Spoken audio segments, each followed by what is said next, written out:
Okay, great. So now let's talk about why practice is so vitally important. You got the science now. Now I'm going to give you the reasons why and how practice can cultivate a new person in you, how it can be your the way that you heal and change. Now, has anyone noticed, let me see a show of hands of anyone who has found it difficult to do the daily practice in all of the meditations that you've been asked to do in the course of this class? Be honest. Okay, can we get a shot of that? Because that's like universal, right? Okay, right? Is that universal? So let me just say that that's exactly how it's going to show up. It's never not going to be that way. I will bet you, maybe I might be wrong, like the Dalai Lama wakes up and he's like, he'd rather do something than meditate. Maybe he wants to meditate. But I can tell you, when I wake up in the morning, even though I know it's super important, it's what I do, I'm trying to get everybody else to do it, the first thing that shows up for me is, yeah, I better do those dishes, or let me feed the cats, or something like that. And I start like moving around and doing other things instead of walking over and sitting my butt down on the cushion. Notice how that happens. Okay, so there's going to be a voice in your head, and I call it two forms of apathy that shows up. The first one is that one I was just describing. The voice is going to get you to procrastinate or otherwise distract you, and this voice is also present not just before you sit on a cushion, but while you're sitting on a cushion. When you decide, I'm going to sit down on a meditation cushion, I'm going to meditate for 15 minutes, you're going to have to deal with that voice. And notice how I'm talking about that voice in the second person. Because you're not actually the one that's doing it. You're not saying to yourself, hey, you know what? In the very next minute, I'm going to distract myself. It doesn't work that way. The distraction arises by itself. And there are reasons why, and mostly it's because in the moment, you're not connected with the benefits. Okay? So be aware of that voice while you're on the meditation cushion, before you're on the meditation cushion, and please don't identify with that voice. Don't consider that is me. It's just an imprint, and we all have it, okay? The next one is the voice is going to discourage you. It's going to tell you that you can't do it, or it's too hard, and that voice ultimately is going to get you to give up and give in. Don't listen to that voice. Just tell yourself, settle down, I can do this. Or it's a process. I'm learning a little bit every day. If I stick with it, I'll get better, right? We have to learn how to be our own cheerleaders inside ourselves. So there is an antidote to these voices. The antidote is primarily thinking of the benefits.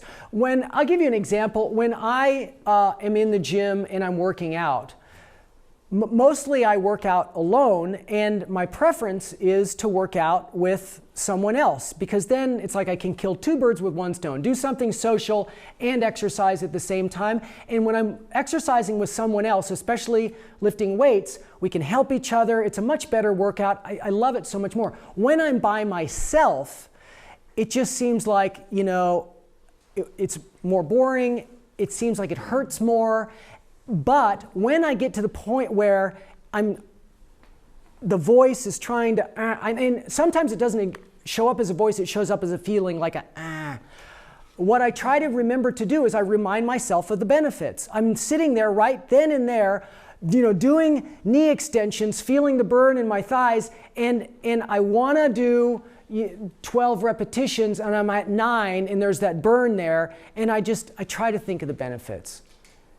Because if I didn't lift weights, you wouldn't see me. and you're like, he lifts weights? What? Yeah. And I know, this physique right here comes from thinking of the benefits. All right, so So you got to do that. You got to do that with all of the things that when the voice shows up in your life that's going to try to distract you, that's going to make you procrastinate, that's going to discourage you.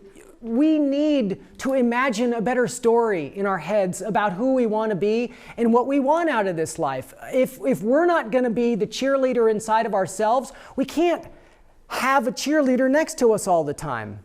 Therapists are great, but we don't get therapists 24/7. Okay, all right, so daily practice, what does it look like? Here are some elements, and some of these are pretty essential. Create and maintain a sacred space in your house. Now, why is this important? If you think that you're going to start a meditation practice on the couch in front of the coffee table with the magazines, you got another thing coming, because it is not going to take root there. You might start the first 3 days and you're meditating on the couch, and the next thing you know, it's like, what's on that magazine? It's people, and it won't go anywhere. So what you need to do is find a place in your house and start thinking about it right now. Begin to envision a place in your house that has kind of a spiritual feel, maybe by a window, that is relatively quiet, relatively private, where you can go. And then what you want to do is you want to place some type of furniture that you'll call your altar, or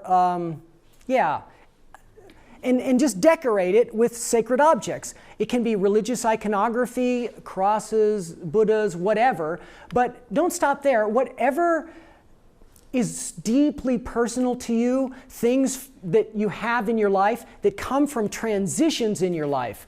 I've got a rock that I found on Omaha Beach in Normandy, and that when I look at that rock was there 70 years ago when our grandfathers laid down their lives for us.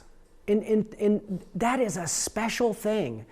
It's sacred. I have rocks on my altar from the Grand Canyon. And the deepest part of the Grand Canyon is called the Vishnu Schist. Did you know that? And so when you're down there, you're in some deep schist, I got to tell you. And so I've got some Vishnu schist on my altar, and you know what's so wild about that? It's 2.2 billion years old. Think of that. And there it is. It's 2.2 billion years old, and it's on my altar. I have pictures of my loved ones, Linda and Alana, my grandfather, some of my meditation teachers. This is what I'm trying to say. Find something that is deeply personal to you and decorate your altar beautifully so that beauty and that goodness calls you to it every day. Okay? That's part of the energetics of it. You want to create something that is just like, and it sets the space for you. Okay, so next, what you're going to want to do, and this, think of the new energy and information. You're going to want to read enlightened ideas every day. So there's a lot of fantastic teachers out there that are teaching about brain science and how to meditate and how to work with emotions and spirituality and the whole nine. Whatever you're deeply interested in, that's your dharma. And dharma just means the truth. You got to feed yourself some truth every day. Because when you do, you will be continuing to activate the neural tracks in your brain that are going to guide you more towards being more skillful in the world, managing your thoughts and emotions in a more skillful way. It's how you speak and interact with people is literally going to come from educating yourself about it. And not only that, some of those ideas are going to connect you, they're going to open your heart. It's super important. So, sacred ideas. engage in informal and formal meditation practices. So formal is on a cushion. And if you want to overcome, transcend, pass through, change or heal a certain situation, this is an indispensable, formal meditation is an indispensable part of that, because when you sit on a cushion, what's going to show up? Your stuff, right? Like who else's stuff's going to show up? It's going to be yours. And that's the time you're going to work with it. And you're going to be in a context where you can settle yourself down, you can see more deeply, you can get some clarity, and you will gain insights. Those insights will change you. Especially all of the meditation families, the attentional practice, that's going to train you to hold your attention very still. And you're learning that that's super important. A big piece. You may want to decide to do a constructive practice. And a lot of my friends, that's what they do. The only thing they do is loving kindness meditation. And they get a lot of bang for the buck. They feel better and they're happier in their lives. But if you want to get to the root of the neurosis, this cycling crazy that's living in us, you got to do the destructive practice. And you need a time and a place and quiet to do that, to take the parts apart inside. So it's all super valuable, totally necessary. And then the informal is after you get up off the cushion, see if you can notice what's going on inside of you as you're walking around. Am I walking too fast? Am I holding myself too tightly? That sort of thing. Notice. That's where the mindfulness really is, in the world. Okay, so next, exercise. The reason yoga, came into being way long ago was because yogis were preparing their body for the meditation. It's really hard to meditate when the body isn't doing well. And so take care of the body. It's a sacred temple. Eat right, get some good exercise, use your lungs every day. This is a filter. Filter it, good stuff in and clean your filter with the exercise. And then last, learn and use other forms of healthy self-soothing. There's tons of ways to make yourself feel better that won't make you less healthy. So think about that, okay?